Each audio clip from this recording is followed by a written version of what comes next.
আমরা আমাদের নবীকে সবচেয়ে বেশি ভালোবাসি, যিনি আখিরি নবী, যাকে বলা হয়েছে ওয়ামা আরসালনাকা ইল্লা রাহমাতাল লিল আলামিন। আমরা বারবার দেখছি কিছুদিন পর পর কারা যেন কিভাবে এসে আল্লাহ নবীর শানে কটূক্তি করে, নবীকে নিয়ে অশ্লীল ভাষায় গালিগালাজ করে। এই দেশের মানুষ নামাজ না পড়লেও যদি কেউ নবীকে কটূক্তি করে তার কলিজা ছিঁড়ে যায়, সে রাজপথে নেমে যায়।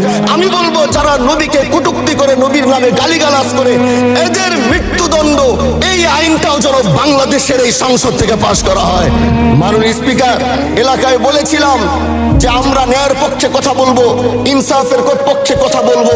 তখন অনেকে হাত ধরে বলেছিল, হামজালা ভাই জাতীয় সংসদে যখন যাবেন একটু বললেন হাদি হত্যার বিচারটা যেন হয়। ন্যায়ের পক্ষে কথা বলেছিল, ইনসাফের আওয়াজ দিয়েছিল।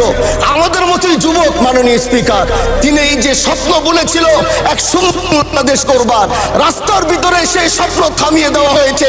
এই বিচার যদি না হয় তাহলে আমাদের মতো আন্দোলনের নিরাপত্তাও রাস্তায় কেউ দিতে পারবে না মাননীয় স্পিকার। এই জন্য আপনার মাধ্যমে আমি বলতে চাই, হাদি হত্যার বিচার যেন সুনিশ্চিত করা হয়।